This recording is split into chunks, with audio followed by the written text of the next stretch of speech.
Quienes mejor han estudiado a la familia como grupo en el mundo son las escuelas sistémicas de Milán y de Roma, y en Estados Unidos de Palo Alto. Quienes mejor han sabido traducir la fenomenología a la terapia es la escuela de Gestalt, con el matrimonio de Laura Peirce y Fritz Perls. Quienes mejor nos han enseñado respecto a las constelaciones familiares es el señor Bert Hellinger. Pero acá en Chile, en la quinta región especialmente, hay una persona que todo esto no solamente lo ha tomado, sino que también ha incorporado una propuesta que tiene que ver con el nahualismo y con la chamanería. Les vamos a dar la bienvenida y las gracias por participar en esto que se llama Un Camino Transformador, ¿sí? Y hoy, junto a las constelaciones familiares y junto a don Enzo Arias. Bien, pues, gracias.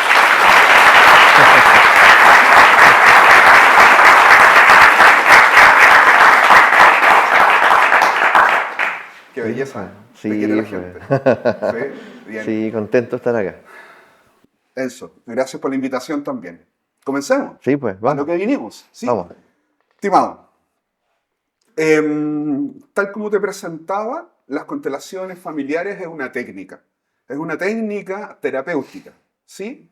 Pero detrás de esta técnica hay un montón de fundamentos y hay un montón de cosas relacionadas precisamente con lo sistémico, con la terapia humanista, con la terapia transpersonal, con el psicodrama fundado por Jacob Moreno, ¿no es cierto? Y ni hablar, ¿no es cierto?, de las aportaciones y la construcción de Bert Hellinger. Enzo, ¿nos podéis contar un poquito cuál es el fundamento de las constelaciones familiares? Claro, pues. Allí a mí me ayudó mucho para responder esta pregunta haber estudiado filosofía. Cuando yo estudié filosofía, eh, yo me fasciné de una de las ramas de la filosofía que es la fenomenología. ¿Ya? Y la fenomenología, yo siempre experimenté o tuve la sensación de que era algo maravilloso. Yo siempre decía como estudiante, esto hay que llevarlo a la gente, esto hay que llevarlo a una dimensión pragmática, que no quede solamente en el mundo de la idea, ¿ya? Y busqué, no lo encontré en la universidad, la filosofía era demasiado puritana, por decirlo, muy ortodoxa, ¿cierto? Muy apegada como a lo que se entiende por filosofía. Busqué hasta que finalmente encontré, tú lo nombraste, a Fritz Perls. Y yo cuando empecé a leerlo desde la Gestalt dije, pero si esto es fenomenología. ¿Ya? Y claramente, pues él lo reconoce y él lo abre, ¿cierto?, como una experiencia primordial. Luego de eso, estudié Gestalt con Nanny Schnake y posteriormente, simultáneamente casi, tuve la oportunidad de descubrir las constelaciones familiares hace 20 años atrás. Y fue ahí cuando yo dije, esto también es fenomenología. Empecé a estudiar a Bert Hellinger mientras aprendía y practicaba. Y ahí fue cuando me encuentro una frase maravillosa en Bert Hellinger que dice, las constelaciones son filosofía aplicada.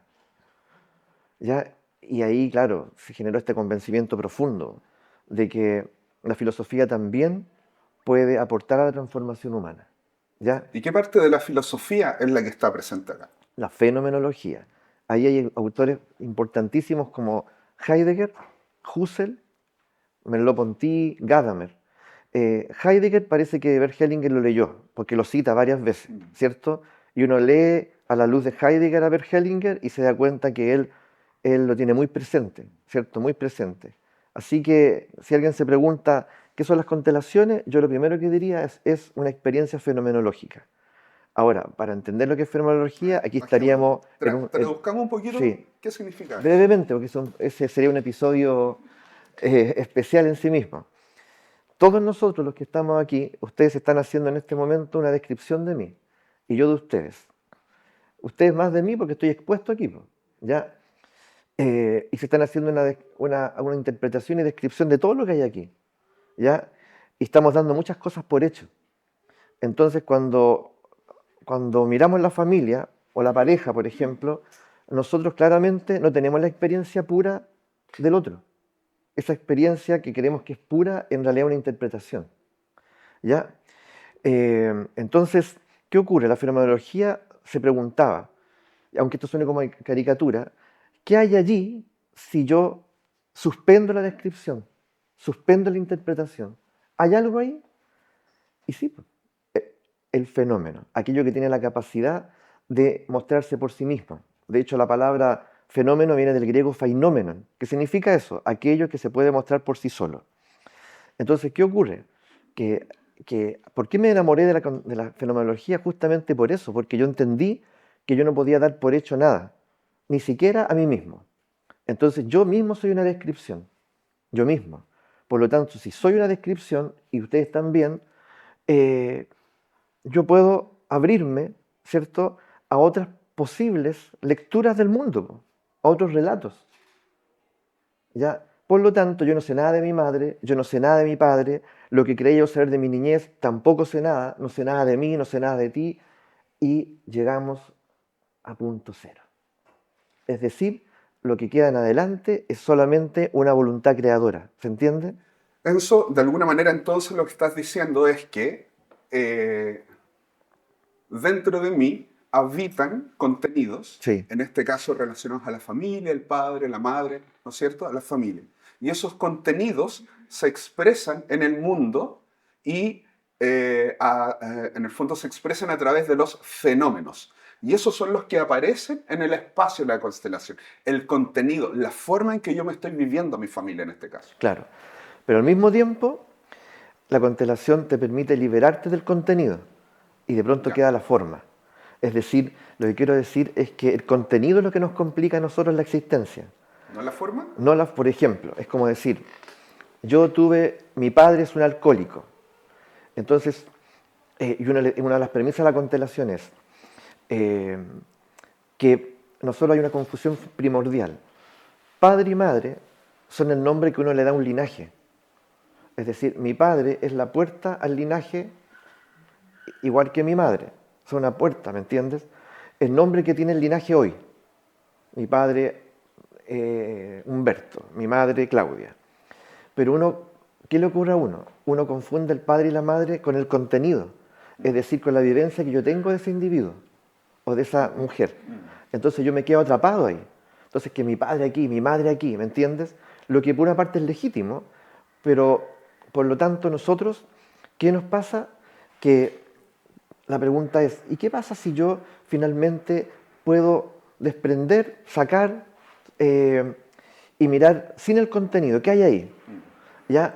Y cuando ocurre eso, generalmente yo descubro a una mujer o un hombre, ¿ya?, que tuvo sus historias, tuvo sus propias experiencias y que fue capaz de surgir o no surgir. Tal vez lo que vivió lo aplastó, lo que vivió lo superó, lo abrumó, ¿me entiendes? Y yo me quedo en lo que al otro lo abrumó, me quedo en lo que al otro lo sepultó, en lo que al otro lo hirió. ¿Me entiendes? Entonces, al mirar la herida del otro, acreciento la mía. Entonces, ¿qué pasa si yo lo veo trascendiendo todo eso? Ya veo un potencial y termino viendo mi propio potencial.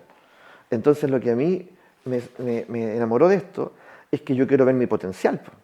Yo quiero ver en todo el potencial que hay de crecimiento, de evolución. ¿Me entiendes? No me quiero quedar atrapado en el relato, en la historia, en el contenido, en lo que se dice, en lo que yo mismo me digo. Porque ¿cuántos aquí, o los que van a ver este episodio, ya están cansadísimos de escucharse, ya con una verborrea incesante, no valgo nada, no soy nadie, nadie me ve, nadie me quiere, nadie me ve, y se lo han repetido desde que tenían 3 años. Eso podría ser, si a lo mejor le agregamos, estamos en los fundamentos, Sí, ¿cierto? Nos servirá también los fundamentos junguianos y la arquetipia a propósito, por sí, ejemplo, de esta distinción que tú estás haciendo, sí, que está el padre, por ejemplo, está el padre Gustavo, y el contraste del arquetipo sí, paterno es el que provoca el sufrimiento sí. finalmente y va haciendo que se vaya expresando este dolor que nos deja avanzar o que no nos permite transformarnos finalmente. Bueno, es que yo tengo un ejemplo aquí. Tengo una historia que yo creo que puede responder la pregunta y creo que Perfecto. ojalá sea lo suficientemente didáctico. ¿Ya? Jung claramente, por lo menos yo, desde las constelaciones me puse a leer profundamente Jung porque yo trataba de entender lo que pasaba en la constelación, po, ¿ya? Entonces, leyendo Jung, en un momento aparece una frase que estos autores magníficos nos regalan, a veces basta una frase para que uno se resete entero, y decía, finalmente hay un momento en que la gente tiene que entender entre, entre la biografía, ¿cierto?, y la dimensión ontológica, ¿cierto? Entonces, es fundamental mitologizar la propia historia. Eso ¿Puedes repetir eso? es fundamental mitologizar la propia historia. Y eso, porque Jung decía en el fondo todo es un mito. El problema es que a veces el mito, tu mito, ya es un mito, digamos, que está lleno de horrores, ¿ya? Entonces, ¿qué hice yo? O sea, ante eso me pareció a mí tan inspirador, que espero que a los demás también les vaya a resultar inspirador. Yo dije, hasta ahora yo, en mi relato, mi abuelo es alcohólico, mi abuela es castradora y represora, que son los que yo crecí, y mi mamá es una mujer adolescente eterna, una niña eterna, que por lo tanto, si es niña, ¿quién soy yo? Pues, o sea, no tengo mamá, que yo me siento más grande que ella, y un desorden brutal, ¿cierto? Que es lo que en Constelaciones se ve. Entonces, ¿qué dije yo? Voy a mitologizar este relato. Entonces dije, mi padre, mi abuelo es bueno para el vino, así que si yo busco entre los dioses griegos, por lo menos de ahí me serví yo, dije, será Dionisio. Ah, entonces, Dionisio a partir de ahora es mi abuelo. Y yo en los últimos años de vida de él lo empecé a llamar así, Dionisio.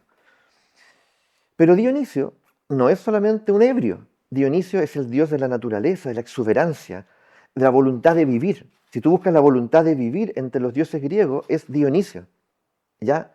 El del placer, del gozo de vivir. Sombra y luz. ¿Y mi abuela quién es? Po? Mi abuela, a la luz de eso, yo dije, bueno, si mi abuela, a ver, la observo, ya sé que es castradora, ya estaba en ese relato, que es aquí, represora, que de pronto me llegan sus golpes también, ¿ya? Entonces, pero mi abuela siempre está en la cocina, cocina delicioso, nunca me ha faltado de comer, siempre está en el jardín, tiene todo hermoso. Demeter, la diosa de la tierra. Demeter. Mi abuela es Demeter. Y si es Demeter, por lo tanto, claro, hay abundancia también, ya lo fecundo, ¿cierto? ¿Qué tomo entonces yo? ¿Se entiende, no? Sí. Y respecto a mi mamá, ¿quién es mi mamá?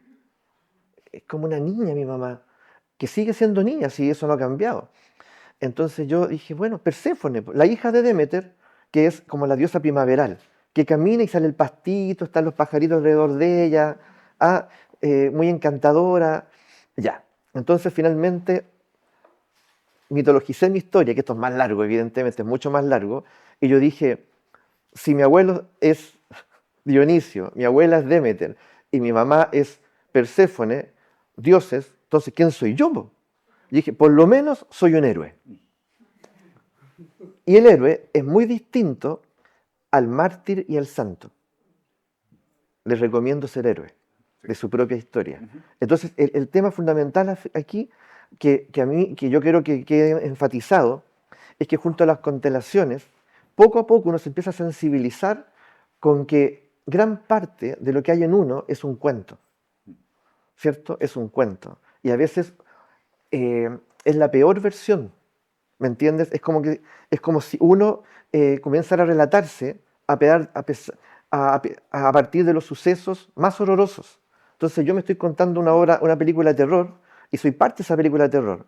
O, en fin, ¿cierto? Entonces, ¿qué ocurre? Que eso a mí en lo personal me ayudó mucho y empecé a mirarlo todo desde ahí, todo desde esa perspectiva. ¿Ya? Así que, Enzo, ¿qué? y esta película de terror, ¿cómo ves tú que se expresa en lo fenomenológico? Que yo concuerdo contigo, como que esa cosa terrible que nos habita en la cabeza a propósito del Sí, condicionamiento, y sí. sea lo que sea, depende de cómo lo quieras explicar, pero a propósito de los fenómenos en las constelaciones, cómo tú los ves? ¿Cómo se expresa? ¿Cómo la gente anda en la vida actuando su propia historia de terror? Ahí creo que tengo muchas historias, pero ¿Ya? así, bueno, Pero ejemplo, mira, limítate, por favor, yo sé que ejemplo, te sí. gusta hablar. Un ejemplo, mira. El día de ayer recientemente, una historia fresca, tuve la posibilidad de, de- de poder compartir una constelación y en un momento dado la persona, yo le digo, mira, ¿sabes qué? Aquí estamos observando todos, no estábamos solos, todos, que el brillo, tu brillo, está escondido.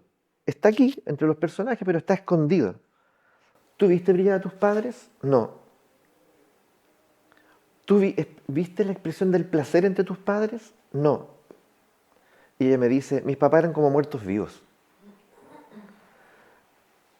El asunto es que tú eres hija de esos muertos vivos, po. ¿Cierto? ¿A qué edad te fuiste de la casa? No, como a los 22 años. O sea, 22 años de vivir con zombies. Película de terror. ¿Se entiende? Entonces, la pregunta aquí es, ¿nada de eso tiene que ver conmigo? Por supuesto que eso me habita, po.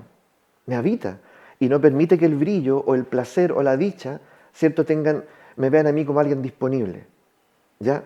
¿Y cuál es el fundamento que ocurre ahí, Enzo, que hace que esta hija se transforme en una protagonista más de esta historia de muertos vivientes? ¿Por qué la hija hace eso? ¿Por qué los hijos hacemos esto?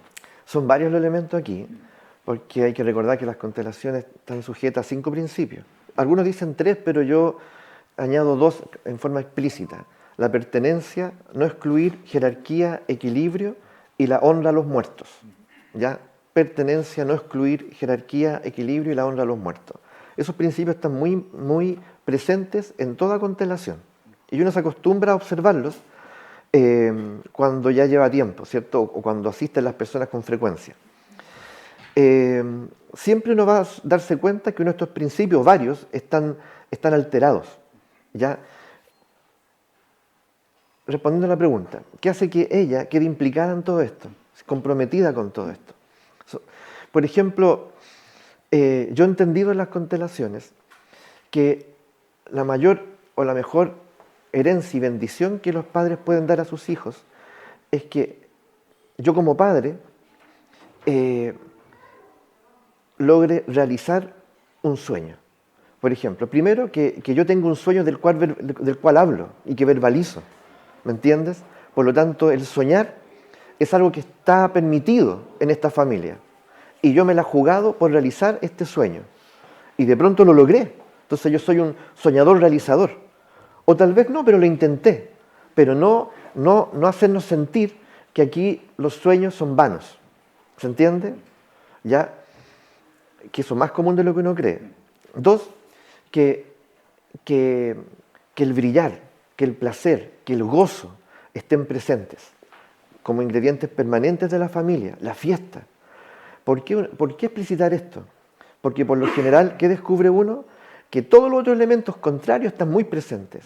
La tristeza, la pena, el duelo, la frustración, la angustia, la ansiedad, ¿cierto? Elementos que son propios de la vida, pero que en realidad, mirado esta perspectiva, son antagónicos. Porque la constelación es una experiencia que está en todo momento a favor de la vida y al servicio de la vida. ¿Ya? Entonces, de alguna manera nos podemos mirar todos desde ahí. Hoy, existencialmente, hablando, en este momento, yo siento que estoy disponible para la vida. Uno, ¿cierto? Yo siento que yo estoy comprometido con brillar, con el esplendor, estoy comprometido con crecer. Con esas 2 preguntas ya uno se puede de alguna manera situar, ¿cierto? Y por lo menos comprometerse con lo que realmente corresponde, ¿ya? Entonces, hay preguntas que no nos hacemos. Claramente hay preguntas que no nos hacemos. Entonces estamos a veces como autómatas atrapados en la vorágine, ¿ya? Oye, Enzo, mientras te escucho me pasa que veo una historia tremendamente tierna y amorosa al momento en que el niño o la niña se fideliza con estos padres, ¿no es cierto? Porque en el fondo esto es un gesto de amor de la infancia, en la cual uno queda atrapado porque no tiene la posibilidad de hacer que desde lo psíquico y desde lo emocional o desde lo experiencial eso evolucione hacia la vida. Sí. Entonces uno crece como con este quiebre, esta experiencia dentro, pero también sin saber mucho qué es la vida. Sí. ¿Quién dice cuál es la vida que debo tomar? ¿Cómo debo tomar esa vida? ¿Cómo lo veis tú? Porque puede ser distinto para todos y habitualmente como que uno en la terquedad busca la regla. Sí. Pero ¿quién dice? ¿Y cómo distingo que esa vida que busco es aquella saludable y no el resonar de esta fidelidad eterna? Sí. A esa fidelidad aquí le llaman la lealtad ciega, ¿ya? O el amor ciego. Y es verdad, es decir, nosotros muchas veces, sin imaginar, somos increíblemente leales a ese destino del otro, al modo como el otro construyó la vida o quedó atrapado en esa forma de organizar la vida que a veces es transgeneracional, ¿cierto? O sea, en esta familia todos de alguna manera somos una réplica, ya más menos, con más menos maquillaje, pero la verdad es que hay algo ahí que se conserva y se va heredando y pasando de generación en generación. Tremenda pregunta, ¿quién dice quién es la vida? ¿Cómo es la vida? Yo voy a hablar de lo que yo finalmente en todos estos años comienzo a dilucidar. Hay un filósofo que se llama Friedrich Nietzsche, ¿cierto? Muy buen amigo tuyo. Tengo Sí, entendido. voy a dejar los bigotes un poco más largos. Ya, Friedrich Nietzsche, que es quien, a mi gusto, penetra, ¿cierto?, en la experiencia de la vida, él se hace esta pregunta y él dice, la vida a lo menos tiene dos características. Una es una voluntad como él llama, de crecimiento. ¿Me entiendes? La vida quiere expandirse. La vida quiere expandirse en ti. ¿Ya? La pregunta ahí es para todos. Yo siento que si la vida me habita, ¿ella tiene posibilidades de expandirse en mí? ¿O yo soy un carcelero? Estoy tan rígido, tan estructurado, tan atormentado, que la vida está desesperada dentro de mí. Entonces, la vida tiene posibilidad de crecer en mí, de expandirse junto a mí, y la vida, según Nietzsche, está enamorada de Dionisio, el gozador. Tu abuelo. Mi abuelo. Ya, mi abuelo, si tú me preguntas, ya el abuelo alcohólico, todo lo que quieras, te podría contar historias de terror, Sí. de terror respecto a este abuelo alcohólico. Pero yo miro a mi familia, esa familia inmediata, y el que era más, el que tenía como la inclinación al gozo y a la alegría, era este abuelo alcohólico. Enzo, entonces, la vida intentando expresarse adentro por una cosa natural. Sí. Los humanistas hablaban de la sabiduría organísmica. Sí, La sí. sabiduría organísmica como que habita ese pulso Sí. que quiere salir Pulso. constantemente, Sí, ¿cierto? sí. La vida tratando de salir. Y yo, convertido en carcelero, ese choque hace que surja el síntoma que se expresa en el fenómeno. Sí. Así funciona más o menos. Así es. Así también lo comparto yo. Maravilloso. ¿Ya? Claro. Entonces, para mí la experiencia de constelaciones claramente están al servicio de la vida. Y de la vida en términos de yo ponerme a disposición, es decir, entender que no es que la vida está afuera, y yo incluso me quejo.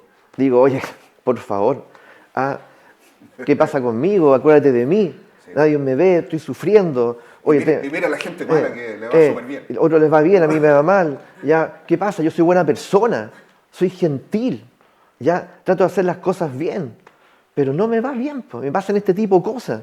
Entonces, claro, el asunto es que la vida siempre está disponible. Eso lo observa uno ahí, siempre. Pero uno se olvida de uno crear las condiciones. Entonces, es la vida la que al mismo tiempo uno aprende en constelación esto, mira. ¿Qué ocurre si yo verdaderamente atiendo a la vida como lo más grande y me pregunto, una pregunta que uno podría hacerse muchas veces, ¿con qué ojos me ve la vida a mí?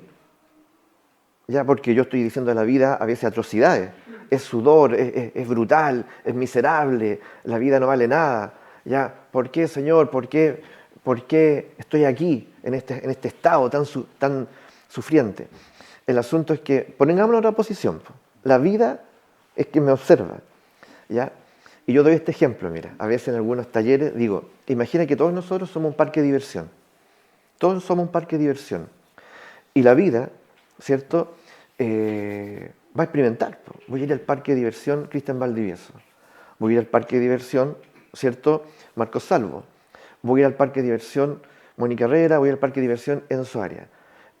Luego la vida, ¿cierto?, cuenta su historia. ¿A quién se la cuenta? Bueno, tal vez a los dioses, si acaso existieran, ¿cierto? ¿Ya? ¿Y cómo te fue? Mira, solo no vayan, por favor, no vayan al parque de diversión Enzo Arias. Pésimo, pésimo. No, Una estrella. ni se le ocurra ir ahí, ni se le ocurra ir ahí. 0 estrellas. cero estrellas. Ya, Desastre. no, nada, me sentí oprimida, ahogada, sofocada, me sentí con náusea, sentí náusea. O sea, salí rápido de ahí. Y las demás, no, las demás, sí, 3 estrellas, 4 estrellas. Ya les falta poco, pero van progresando. La pregunta aquí es para todos. ¿Qué tipo de parque de diversión soy yo? Enzo, lo mejor es esto es una buena forma de entrar al siguiente tema. Es como, estoy pensando en esto, en el cambio, estoy pensando en la transformación. La escuela del psicoanálisis más ortodoxa nos enseñó que el cambio provenía del insight, los humanistas del darse cuenta. Los sistémicos hablaban del cambio tipo 1 y cambio tipo 2, ¿no es cierto? Como de la conducta y el significado. En constelaciones, ¿qué hace que ocurra el cambio? ¿Qué hace que la constelación sea una experiencia transformadora? ¿Y qué es lo que transforma finalmente? Mm, ¿Podemos hablar un poquito de eso? Preguntas sustanciales. ¿Ah? Mira, Se me eh, ocurrió de repente, sí, sí. sí. Ya, mira, eh, lo que yo he observado en estos 20 años es lo siguiente, que la constelación como experiencia tiende un puente entre lo que nosotros solemos llamar la realidad o nuestra vida, ¿cierto? ¿Ya? Nuestra situación existencial, cotidiana, ¿ya? Y otro plano, ¿ya? Que, que nos da acceso tal vez a lo que Jung llamaría el inconsciente, como una relación entre la conciencia y el inconsciente, ¿cierto? La conciencia que parece que tiene acceso ya a lo real, entre comillas, y el inconsciente que es este universo, digamos, misterioso, pero lleno de recursos, ¿cierto? Ya, entonces tiende un puente, ¿ya? Y ahí nos podemos comunicar. Entonces, esto es muy interesante porque yo creo que aquí viene la respuesta.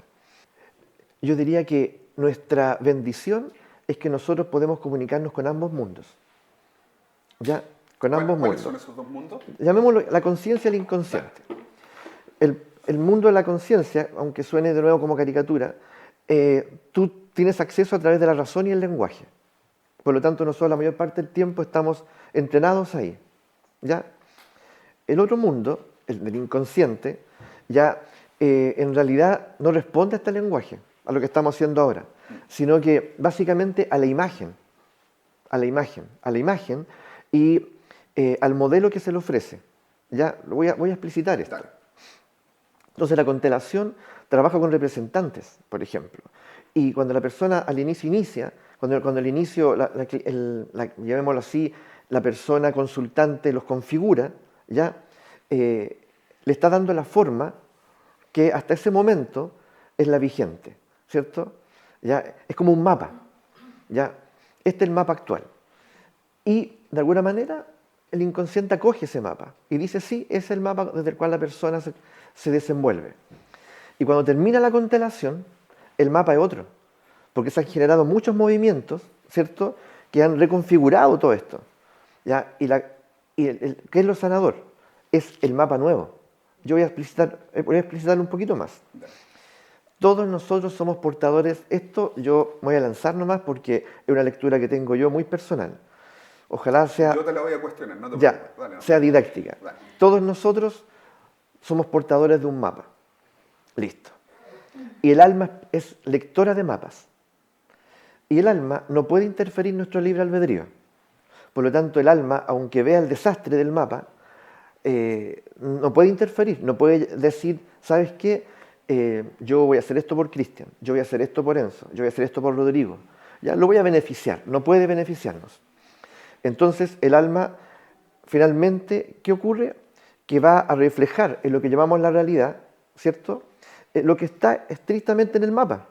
Entonces, uno tiene la sensación muchas veces de que ha hecho muchas cosas en la vida, estudios, búsquedas, y en el fondo me sigue ocurriendo básicamente lo mismo. Y uno no entiende y se desespera. Po. Lo que pasa es que todo lo que he hecho, que puede ser muy legítimo, no ha modificado en nada el mapa. Por lo tanto, el mapa sigue intacto, sigue siendo el mismo. Entonces, la constelación, ¿qué hace? Al unir estos mundos, le dice, mira, esto es lo que hay, esto es lo que hay, y yo o juntos, le vamos a proponer al alma, ¿ya?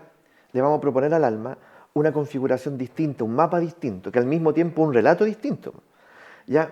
Entonces yo no puedo hablarle al inconsciente, decirle, mira, sabes que me di cuenta de esto, en realidad yo creo que sería bueno que considerásemos, porque según tal autor lo he profundizado, lo he pensado, en realidad el inconsciente no me entiende absolutamente nada.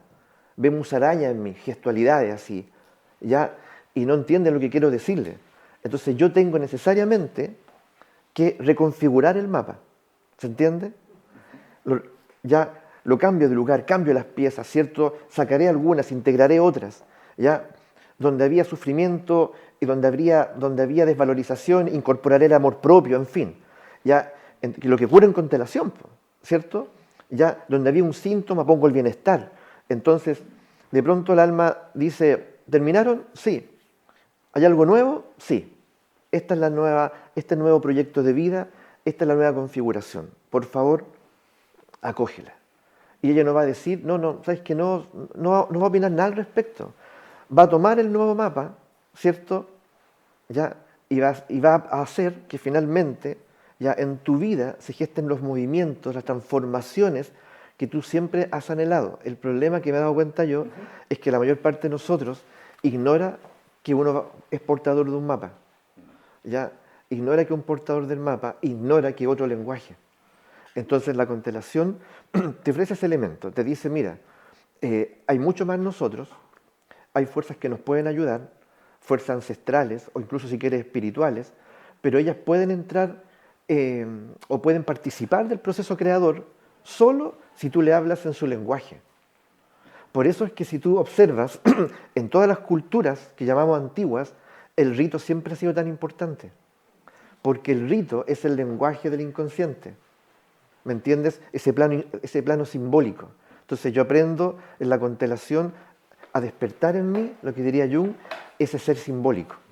Ya le empiezo a dar un valor al símbolo y me doy cuenta que yo puedo ritualizarlo todo y que el rito no es lo primitivo, ya es un lenguaje y que no debe morir en ninguna circunstancia. Y que este lenguaje, cierto, que alimenta la racionalidad y la comprensión, está bien, pero no es todo. Yo no voy a, yo, como decía Jung, si ustedes creen que por entender algo va a cambiar su vida, les digo que no es así. Mira, justamente hacia eso te quería llevar porque hay dos cosas que me surgen de esto que nos estás contando. Una tiene que ver con esto que tú dices del mapa, la configuración del mapa. Pero el mapa está en el afuera. ¿Qué es lo que pasa? ¿Cómo lo introyecto finalmente? ¿Cómo engullo esta nueva configuración para que haya el movimiento? Y ahí es donde viene la otra pregunta, que tiene que ver con cuál es este lenguaje finalmente, porque tú y yo crecemos en una cultura que sobrevalora los recursos intelectuales, ¿no es cierto? Y para qué vamos ¿No? a pasarla mal con ese tema, pero sin duda deja en desmedro cualquier otro contenido que pueda Mm, posibilitar el contacto con esa alma, con esa sabiduría organísmica que mm, hablábamos, ¿no es cierto? ¿Cómo entonces reconozco el lenguaje sabiendo que, ojo, esta distinción me parece que es importante, que habitualmente la cabeza quiere dejar de sentir dolor y a veces precisamente ese lenguaje implica atravesar ese camino que es doloroso? ¿Cómo yo soy capaz como de hacer esta distinción que me dice esto es transformación aun cuando duela y no esto que puede ser mm, meramente, no sé, como un efecto placebo o mm, histérico que provoca la misma mm, técnica? mm. ¿Cómo ves tú esa distinción? Yo siento que la transformación, que la he atestiguado tanto en Sí. demás, no en todos, pero en muchos, y también en mí, tiene que ver justamente, o acontece justamente cuando el elemento simbólico, ¿ya? El elemento simbólico que emerge, que en la constelación es muy elocuente, ¿ya? Y que puede ser en un plano más íntimo, más individual que colectivo también, eh, yo lo reconozco como un lenguaje, ¿ya? Y comienzo a encarnarlo.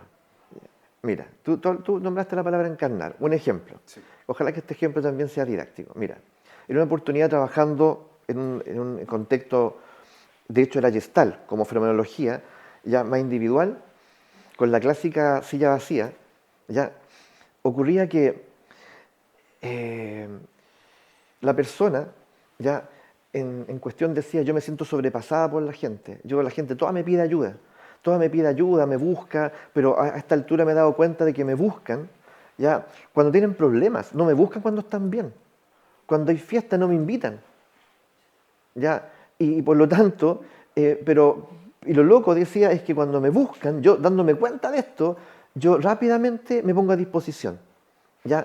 Y te buscan en qué condiciones? Me buscan no para resolver básicamente problemas, me dice. Cuando la gente está abrumada con algo, ¿ya? Le digo yo, y ahí vienen, le digo, tú eres como un comando táctico. Como un comando, no es cualquiera, o sea, tú no, eres un comando táctico, es decir, cuando la cosa se pone grave, cuando no tiene solución, acuden a ti. Sí, me dice, sí, verdad, soy como un comando. Y la persona se identificaba con eso, es como que le gustó. O sea, una parte de la persona gozaba en eso, sí, un comando, sí, así. Ya no era un soldado raso, no, tenía entrenamiento, y yo soy muy buena en eso, soy muy buena en resolver problemas. Y trabajamos con la niña interior, y después otro trabajo, la niña interior y el soldado y el comando. Y como comando, actitud de comando. No sé si han estado en alguna sesión de Gestalt donde está en la silla y la persona se va poniendo en distintos lugares y bueno, no es que encarne, sino que algo ocurre ahí, fenomenológicamente, que la persona empieza a experimentarse diferente. Y de pronto era el comando. Y aquí la niña le decía, ya, está bueno, decía.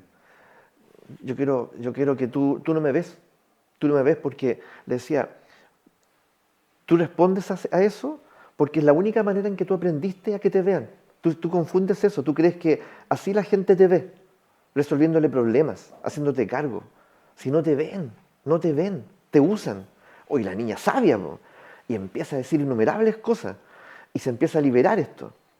¿Me entiendes? Y empieza a aparecer, a mi gusto, el símbolo del comando, de todo lo que el comando interpreta. Y entonces yo le di una tarea.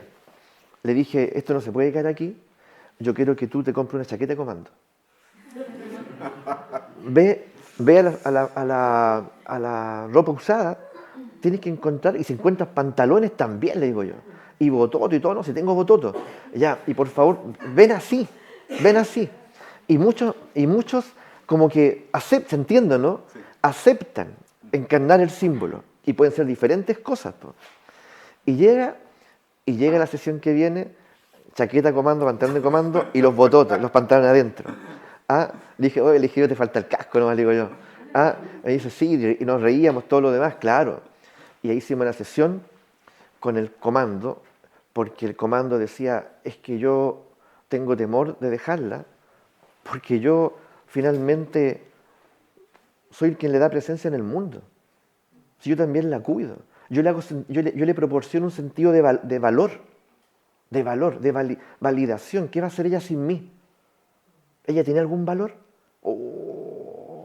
Y ahí entramos en otro territorio. Finalmente, esto es un cuento largo, sí. Yo le dije que tenía que hacer una fogata, que ella podía hacerlo porque tenía un lugar, y le dije, y ahí desnúdate sola y quema todo esto. Entrégalo al fuego. Tal vez los bototos no son más caros, pero pero sí, todo lo demás como rito, ¿se entiende? Sí. Ya, entrégalo al fuego. Ese es un punto clave. Yo siento que no basta ver el símbolo, ¿me entiendes? Sí. Sino que justamente hay que encarnarlo y hay que dejar que él actúe en uno. El encarnarlo es lo que te da la pista de saber qué hacer. Sí. ¿Sí? Porque estoy pensando en esto, en este ejemplo que tú estás dando. Perfectamente yo podría entender que mi sanación o mi transformación implica abandonar este comando, claro, o resignificarlo. Claro. Y lo que tú dices es que en fondo yo puedo como traer esto acá para encarnarlo y ver, sí, ¿no es cierto?, qué es lo que pasa, o traer esto acá, encarnarlo y ver qué es lo que pasa. Justamente. ¿Sí? Eugene Gendlin, que era filósofo, sí, ¿te suena? Sí. Que trabajó con Rogers, diseñó una técnica que se llama el focusing. ¿sí? Sí, Y en el focusing él nos dejó como un acercamiento como a este vibrar, que yo traigo esto acá, lo habito, veo qué es lo que pasa, que se mueve adentro, lo saco y puedo traer esto otro. sí, Ahí es donde como que está el alma sí, susurrándote algo sí, en esa experiencia. sí, porque lo que ocurre ahí es que claramente no se trata de- de- de rechazar al comando, ¿cierto? De decir, ¿sabes qué? En realidad ahora me doy cuenta, yo no quiero nada más con esto, quiero que salga de mi vida. No, no, no, no. Tiene que ver justamente con que Él ha hecho mucho por mí. Y cuando lo encarno, descubro todo lo que ha hecho por mí. Tal vez me sacó de situaciones miserables, ¿me entiendes? Me dio un propósito, me instaló. Y ¿cómo yo no voy a agradecer eso? ¿Se entiende? Pero también escucho a la niña, po, que está diciendo, ya es suficiente, ahora vamos a la vida, ¿me entiendes? Y ella tiene otro potencial, po, otro potencial.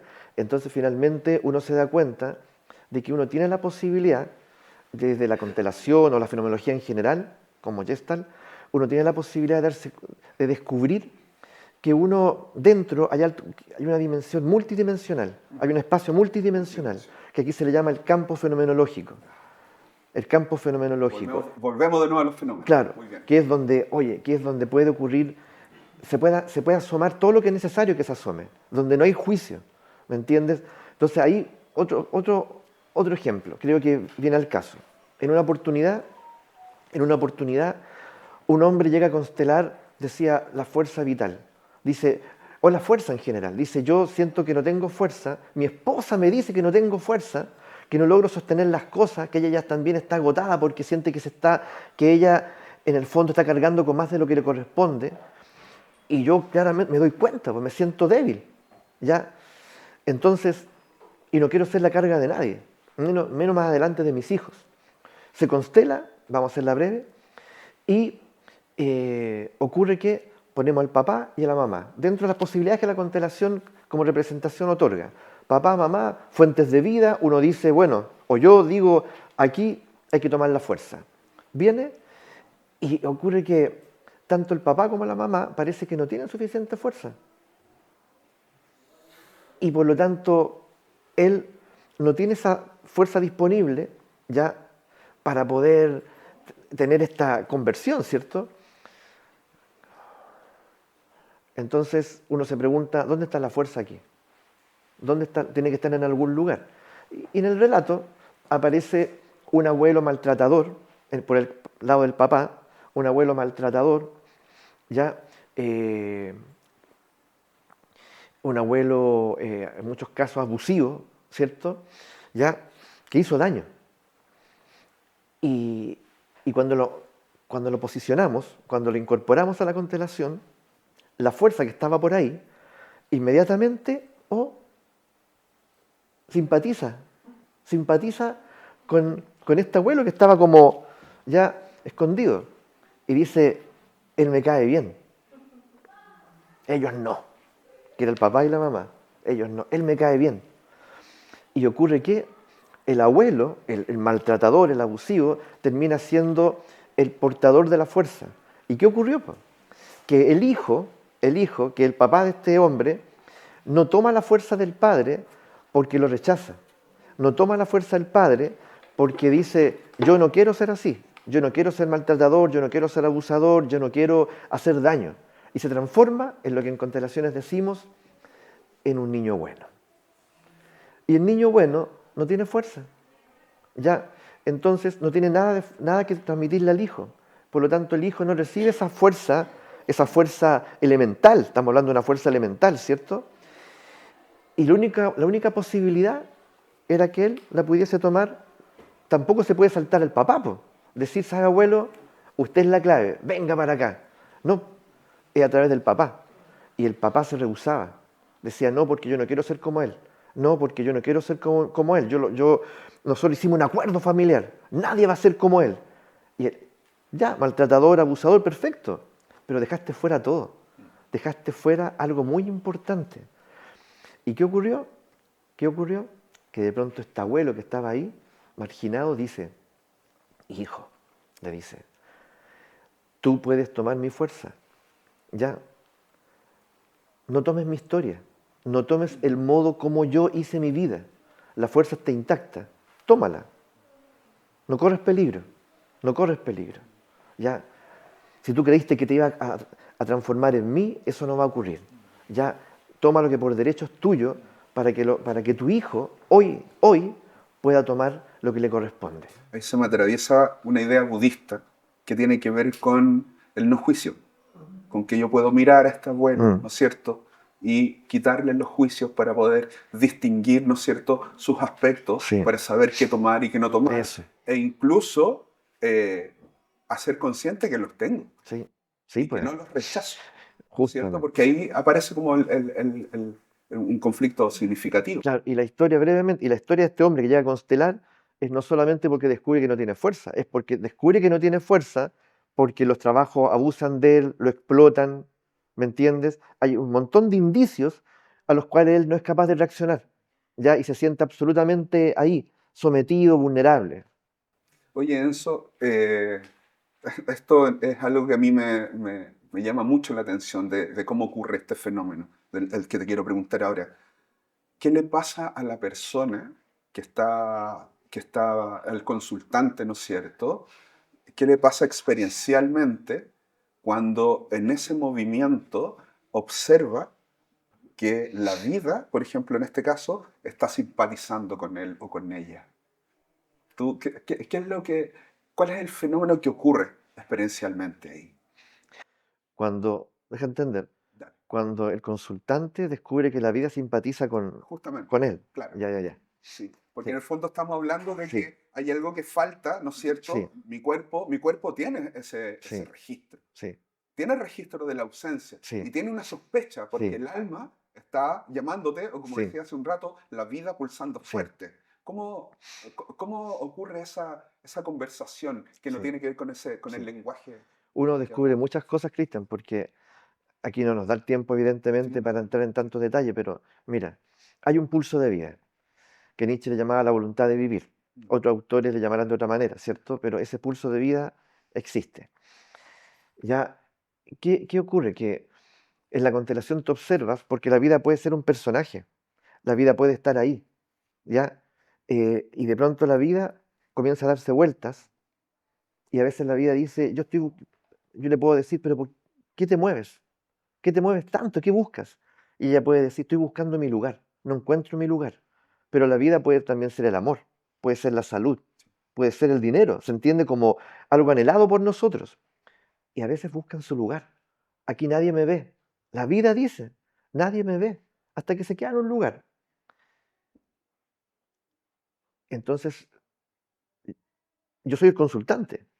O sea, yo no veo la vida y llego aquí a consultar por la vida, o por el dinero, o por el amor. ¿Qué me pasa que no lo veo? Si está ahí, a un brazo de distancia. Y claro, y ahí descubre una dimensión de la vida humana, no quiero decir solo de las constelaciones, que es el milagro de la atención, lo importante que es el cultivo de la atención, ya en la educación de la atención. Es decir, si la vida está ahí, me dice que no encuentra su lugar y que nadie la ve, ¿dónde estoy viendo yo? ¿Dónde está mi atención? Y descubrimos que a veces la atención está en una madre muerta, en un aborto, en una pérdida, que a veces está, ¿cierto?, en el niño, olvidado por mí. Entonces, y eso en la constelación es evidente. O sea, todo lo que uno sospecha dentro, ya de pronto, ¡pum!, aparece ahí como una significación. Y uno ve a la persona que no puede quitar la vista, ¿me entiendes?, de esta madre muerta. Y la vida dice, o puede decir, en realidad, mientras él no cierra este ciclo, yo estando aquí, nunca él va a estar disponible. Eso. Brevemente, ¿y qué ocurre? Que ahí se da cuenta uno de lo importantísimo del último principio, honrar la muerte, honrar a los muertos. Entonces, vamos a detenernos ahí. ¿Para qué? Para cerrar un ciclo, pero ¿para qué más? Para rescatar la atención de esta persona, porque la atención está atrapada, cautiva ahí. Y ahí cuando eso ocurre, a veces es muy conmovedor, ¿ya? Y se genera ese cierre, se genera ese duelo, se cierra esa puerta y recién, lo hemos visto muchas veces, y en ese momento tú ves como la mirada de la persona se libera. Ya le cambia el semblante y mira y ve a la vida. Y la vida se sonríe. Y le dice, ¿ahora me ves? Le dice, sí, ahora te veo y eres maravillosa. Y él le dice, tú también. Eso a mí nunca me ha dejado de sorprender, porque ¿dónde estoy mirando? ¿Dónde está mi atención? Que me sonríe me causa expansión escucharlo porque la atención, seguramente tú sabes esto, es un proceso cognitivo primario. Mm, No es secundario, no es de alta complejidad. mm, No hay que saber ecuación en segundo grado claro, para saber dónde está la atención. sí, ¿Sí? Tengo que tomar conciencia, tengo que sí. saber dónde está. Me acuerdo de un relato que hace Jodorowsky en algún minuto, en donde lo llevan con un niño autista de muy bajo funcionamiento, en donde están siempre preguntándole por los síntomas. Y Jodorowsky dice que relata que el niño, por la enfermedad que tenía, estaba mirando hacia el suelo, y él se tira al suelo y lo mira a los ojos. ¿Sí? Entonces, lo que Jodorowsky transmite ahí tiene que ver precisamente con la atención, con que Mm, estoy viendo, cuando tengo puesta la mirada y la atención en la vida y no en la queja, sí, no en la deuda, ¿no es mm, cierto? Parece que algo pasa que algo es pasa. tremendamente alucinante. Sí. ¿Sí? Entonces, yo le pregunto a los que están aquí presentes ahora, ¿cierto? Y a los que probablemente van a ver posteriormente esta, este video, ¿cierto? Que hagamos el siguiente ejercicio, es muy breve. Básicamente es, eh, piensen en esto. eh, si la atención es tan primordial, tan importante, está en la escolaridad, Mm, el cultivo de la atención, atención uno, atención 2, ¿cierto? No están. ¿Ya? Entonces, esas son las paradojas de nuestra condición humana, que parece que lo más importante no está en la escolaridad, el desarrollo de la voluntad, la atención, la percepción, bueno, en fin, ¿cierto? La apreciación, que finalmente es la valoración propia y del otro. Entonces, por ejemplo, el ejercicio tiene que ver con comprender esto. Eh, yo puedo enfocar mi atención, ¿m?, en lo que digo querer o desear. ¿Qué me ocurre? ¿Qué me ocurre respecto a eso? ¿Ya? Por ejemplo, algo bien sencillo. Yo quiero un café. En este momento quiero un café. ¿Ya? Y podría decir yo, mi atención está focalizada en el café. Entre que el café aparezca en mi mano, ¿cierto? Yo producir que el café que aparezca en mi mano. ¿Ya? Uno dice, es sencillo, po. Voy a la cocina, me preparo el café. No es tan sencillo. Porque hay algunas personas que, que dicen, quiero un café, y que la atención, ¿cierto?, tiende a focalizarse ahí, pero en el proceso prendo la tele, me distraigo con el celular, pasé al baño, y me olvidé del café. Y si hubiese alguien allí que de pronto dijese, oye, ha pasado una hora y media, y el café, claro. Es como cuando hay una conferencia en donde Eckhart Tolle sí, hace ese ejemplo, relata esa historia, y que es muy bello porque dice cuál es el propósito de la vida. ah, Le preguntan sí, cuál es el propósito de la vida y Tolle dice el propósito de la vida es estar en presente. sí, Es que si sí, voy a tomar el agua, pongo atención en que estoy tomando el vaso de sí, agua todo el proceso, y no adelantándome que se me va a ir la sed. sí, Como eso, sí, estar presente. sí, Eso es atención. sí. ¿Sí? Y lo último ahí. Y la atención no es solamente que llegamos a la atención porque la constelación lo propone, lo mira. Eso en todas las tradiciones budistas, hindúes, el nahualismo mesoamericano, en fin, la atención siempre es un tesoro y siempre es algo que distingue al ser humano y que de alguna manera es lo que propicia la evolución de la humanidad. Enzo, te voy a hacer una pregunta más personal ahora. Uh, ¿Cuándo perdiste? No. Las constelaciones familiares, ¿qué impacto han tenido en tu vida personal? ¿Qué de ello es lo que más tú sientes que te ha servido? ¿Qué es lo que más resuena? Ya. en ti. Es complicada esta pregunta, porque aquí están mis 3 hijos y mi esposa. Ya, no sé, ya, pero, así que por favor, ya.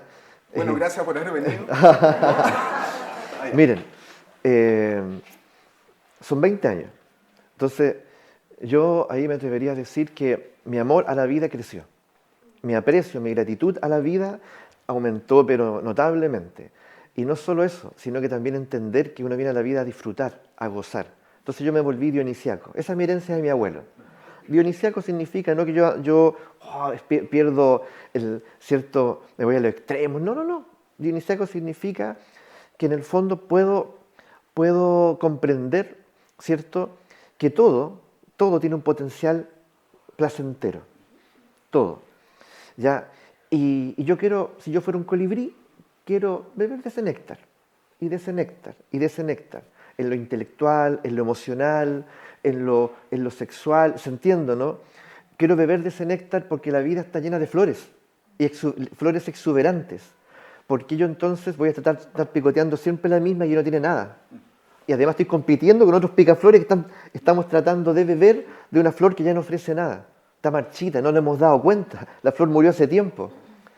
Y está lleno el mundo, el universo de flores. Yo primero eso te lo estoy diciendo con el corazón, es lo primero. Otra cosa que yo agradezco a las constelaciones es el hecho que lo relaté aquí, que me permitió darme cuenta de que yo soy el artífice del relato, que si hay una historia que se está contando, es reflejo de mi voluntad. ¿Me entiendes? Yo estoy construyendo ese relato. No estoy repitiendo el relato de mi papá, de mi mamá, de mis tradiciones, o un relato, no sé, pues de la época en que me tocó crecer, ¿cierto? Con una suerte de relato social. No. Me di cuenta de que yo puedo ser el artífice, ya desde la voluntad y desde la atención, de ese relato. Y todo eso tiene un impacto increíble en lo que en lo que llamamos la vida.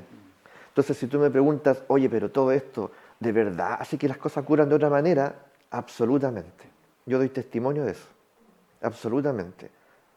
Hay, hay, hay un movimiento que tiene que ver con lo perceptual ahí, Sí, sí, ¿cierto? sí.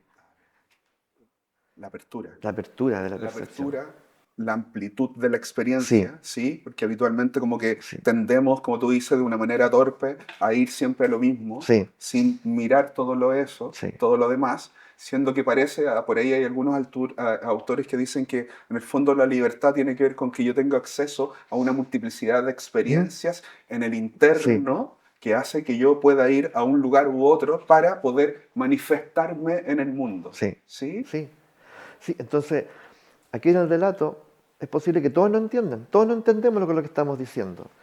Pero nuevamente, ¿hasta qué punto, si en las generaciones previas y en la más reciente de mi papá y mi mamá, ninguno, ninguno, ¿cierto?, se permitió eh, eh, ser un picaflor libre?